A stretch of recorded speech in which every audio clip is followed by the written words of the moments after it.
Sitima Fowler, co-CEO of Capstone IT and founder of RochesterRockstars.com. Today we're here with Lindsay McCutchen, president of Career Start, and oh my gosh, you guys are in for a treat. She is such a go-getter and her business has skyrocketed, and we're going to find out so many secrets of how she's doing it. So Lindsay, welcome to the program. Thanks for having me. I really appreciate it. You're welcome. So Lindsay, let's start talking about when I look at you, obviously you found a niche. Career Start is now on Inc. 5000, on all the Rochester Top 100 lists, and it is just going from, in 5 short years, I think you've gone from just a handful of employees, now you're like on all the top major success stories in Rochester. So you're making me blush. This is a huge ego boost. I think all eyes are on you right now. I mean, you're incredible. Thank you. And part of it, I really feel like you found a niche. I mean, there's lots of career placement companies out there, but obviously you have found a niche. And after the fact, everybody can say, okay, Lindsay found a niche and that's why she's so successful. But on the process of finding that niche, you had to say no and shut down something else, which is very scary for most people. So tell us about that process. How did you decide, stop doing this and do this? I think you just nailed it. Opportunities are everywhere when you're an entrepreneur. As an entrepreneur, what you have to do is weed out all the noise and get laser-like focus on exactly what you think the market could bear. And for Career Start, we actually didn't start off as a staffing organization. We started off as a community-based organization serving individuals with multiple barriers and moving them into employment. And as you know, grants could be very cyclical. They're up and down. They're not there forever. And we found that our customers, the employer base, wanted to utilize us much like a staffing agency. So when we moved into that market and became a staffing organization, that's really when the doors blew open. So I saw the opportunity and we just redirected our focus, which ultimately saved the company. Because we would have been out of business if we would have just relied on grants. So opening up to all individuals for employment, we now place C-level executives, we can place 300, 400 people orders in manufacturing fulfillment centers, accounting, you name it. So did you have to turn down certain business in order to focus on this? Really what we did is, we redirected ourselves. Instead of focusing on obtaining grants, we focused on building our base and going out to get new customers, and to focus in on, we first started focusing in on the manufacturing warehousing environment, because that's where a mass volume of temporary associates were needed, and we had a mass volume of people looking for work. So was it scary? Did people tell you don't change? I'm fearless, so I'm sure. So it's could be to your detriment, or it could work out really well for you. For me, it worked out well. As an entrepreneur, you have to be able to, there's something called criticism and constructive criticism. So yes, people will slow you down, whether intentionally or unintentionally. Will just, give you the warning signs, but if you got a fire in your heart and you believe that this is going to work and you've done your research, it's go time. It's go time. It was go time. So let's talk about now, your business is growing so fast and there's no way Lindsay alone can do everything that you used to do. No. And delegation is not easy. So tell me about how you go about delegation. Well, it's really hard when you go from a small business and you wear a ton of hats to where you expand and have the growth that Career Start has had.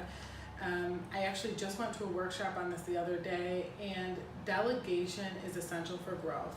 You have to get out of your business. I'm sure a lot of people hear this, and you have to get on top of your business. So what delegation looks like for me is very, very specific.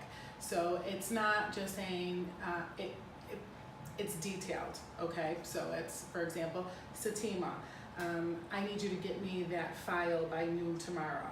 That's just one way of delegating, right?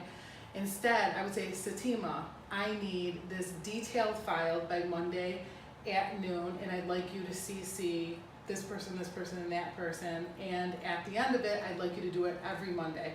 So it's in being very specific and letting people know what you want, but then actually following up with them to make sure it's done, or you're just going to have a lot of disappointments. I agree. And I think like even at Capstone, like, you know, we're going through our growth spurts, and delegating is one of the hardest things, because you're like, okay, they're never going to do it as well as I do it, or they're going to miss something. You want to hold on to it. Yeah, and I think one thing that helps me is also kind of asking them to repeat back to me what their understanding is of what I said, right? I think that usually helps too. In the context in which you ask for it too.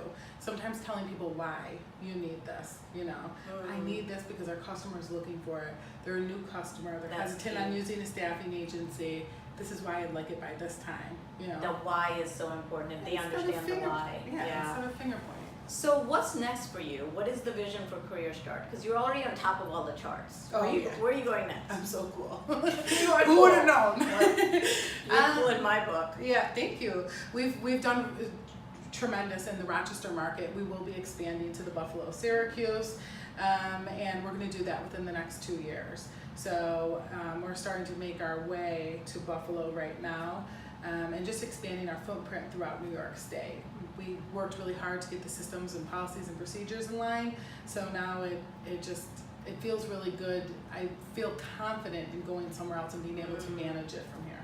So Lindsay's time is going to be even more critical, so that leads me to the next question.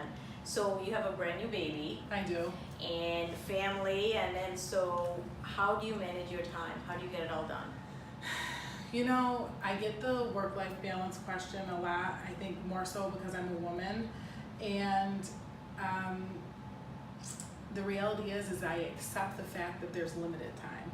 So I used to stress myself out with, you have to go, work-life balance, you have to be home by 5 o'clock.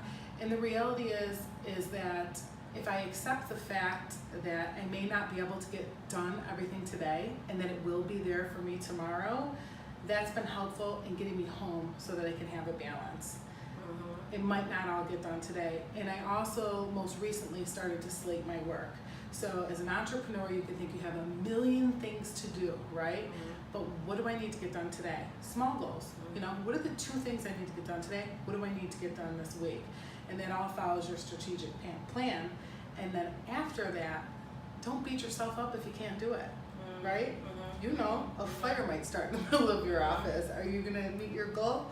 Maybe not. So I think it's less about time management and more about forgiveness of yourself. Oh, I love that. I agree, because we beat ourselves up so much. Oh yeah, big time. So those are really good advice.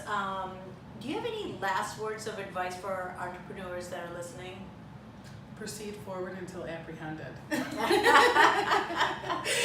Follow your dreams and just keep going. Everything else will fall into place. You're perfectly imperfect. You know, have a plan, but be okay to just push that plan aside. You're perfectly imperfect. I love that. I love that. Well, thank you so much for all your insight, and thank you for watching. You can get more videos, you can watch more videos, or even apply to be on the show at www.rochesterrockstars.com, and hope to meet you soon.